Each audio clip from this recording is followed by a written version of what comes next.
जय जोहार और राम राम। हमारे साथ एक पिथौरा आर्ट के बहुत ही फेमस आर्टिस्ट हमारे साथ जुड़े हुए हैं जिनका नाम है अर्पित तोमर जी।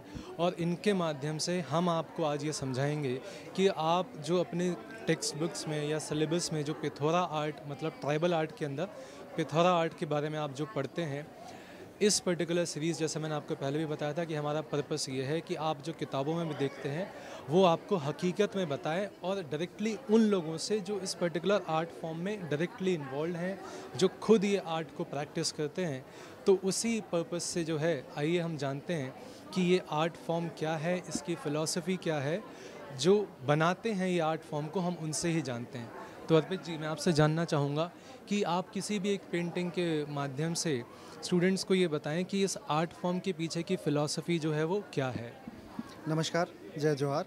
मेरा नाम अर्पित तोमर है। मैं खुद भिलाला ट्राइब को बिलोंग करता हूँ।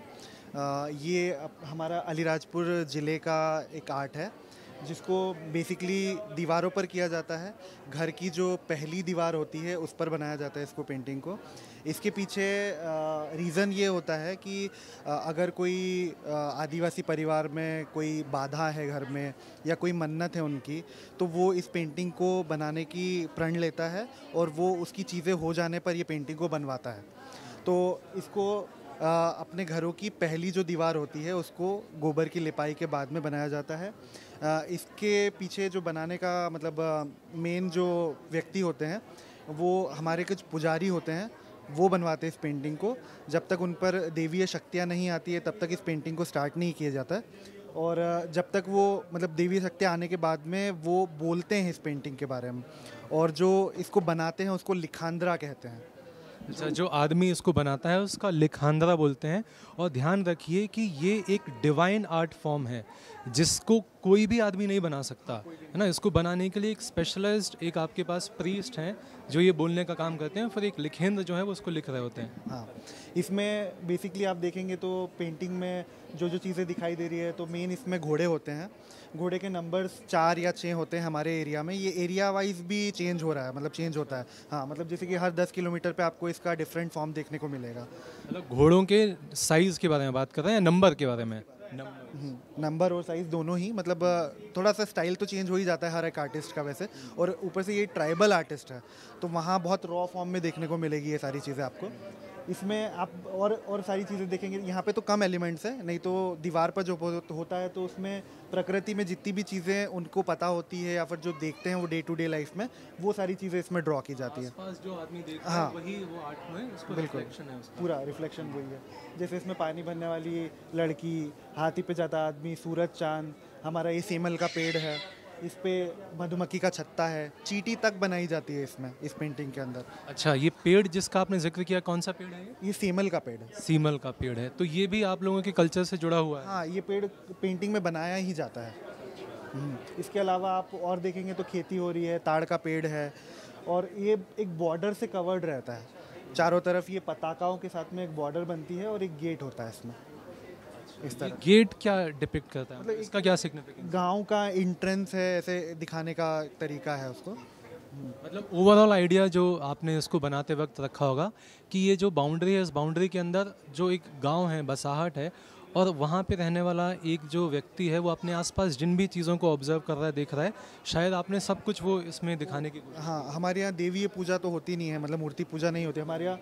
सारी चीज़ें प्रकृति से संबंधित है, उन्हीं की पूजा की जाती है। तो कहीं ना कहीं हमारी जो पूजनीय पेंटिंग है बाबा पिथौरा, उसमें भी सारी की सारी चीज़ें प्रकृति की होती है। अच्छा, ये बाबा पिथौरा का आपने जो जिक्र किया, ये बाबा पिथौरा क्या है? बाबा पिथौरा एक्चुअली रिस्पेक्टफुली हम लोग इस पेंटिंग को बाबा पिथौरा बोलते हैं। तो ये it shows the sense of devotion that tribals have towards every element in their life including the paintings that they make.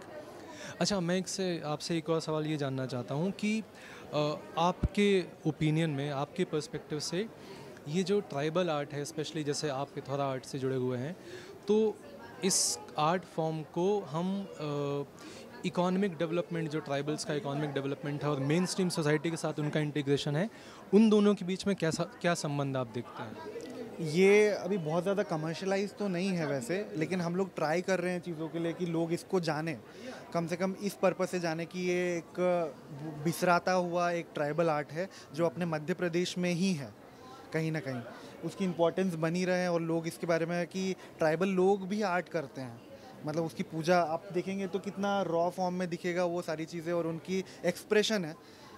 कहीं ना कहीं देखा जाए तो हम लोग बहुत बड़े बड़े आर्टिस्ट लोगों की चीज़ों को देखते हैं, लेकिन आप एक देखेंगे कि ये ट्राइबल व्यक्ति भी अपने घरों में ऐसी पेंटिंग करता है। अच्छा, तो क्या गवर्नमेंट की तरफ से कोई सपोर्ट मिलता है ट्राइबल आर्टिस्ट्स को, या एमपी गवर्नमेंट हो या इंडियन गवर्नमेंट हो? हाँ, अलग अलग लेवल पे मिल रहा है, मतलब गवर्नमेंट ऑफ इंडिया से, मतलब ज़िले से भी हम लोग को जिला पंचायत के थ्रू असिस्टेंस होता है चीज़ों के लिए। वो अलग अलग प्लेटफॉर्म प्रोवाइड करते हैं जहाँ पे हम लोग को जाके रिप्रेजेंटेशन करने का मौका मिलता है, वहाँ पे नई चीज़ें सीखने को मिलती है। अभी रिसेंट में हम लोगों ने वन्या डिपार्टमेंट से मतलब एनआईडी की ट्रेनिंग ज्वाइन करी थी, जिसमें सभी आर्टिस्ट को अपने मतलब जो भी चीज़ों को कमर्शलाइज करना है या फिर प्रोडक्ट को आगे बढ़ाना है तो वो कैसे करे ये सीखने को मिला। एनआईडी मतलब national institute of design, right? Okay, बहुत बढ़िया।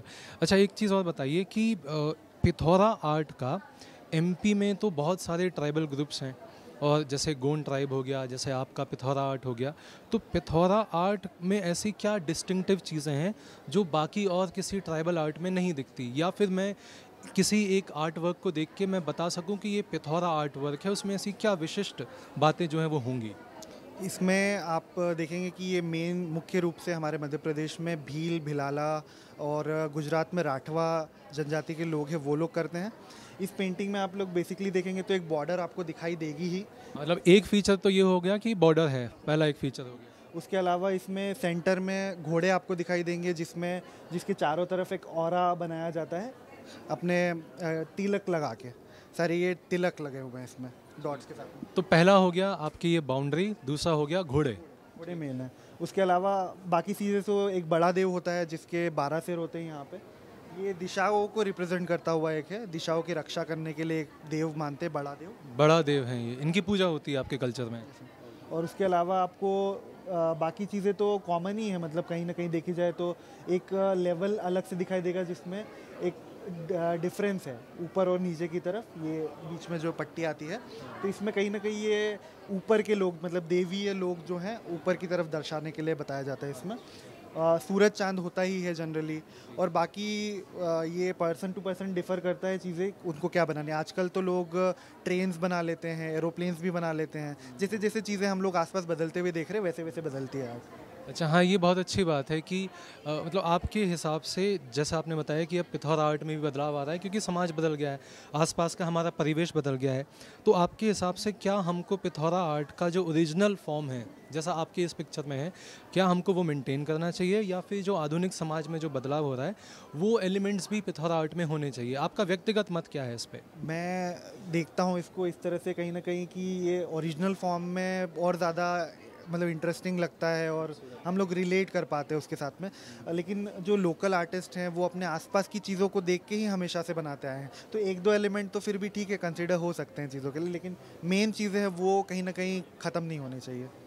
एकदम सही बात है, मेरा भी यही मानना है कि जो हमारा लोकल कस्टम्स और जो पुरानी जो हमारी परंपराएं हैं और हर आर्ट फॉर्म के साथ जुड़ी हुई ऐसी जो चीज़ें हैं जो उसके अस्तित्व से जुड़ी हुई हैं, उसके साथ कॉम्प्रोमाइज़ नहीं करते हुए हम मॉडर्न चीज़ों को भी इनकलकेट कर सकते हैं, है ना?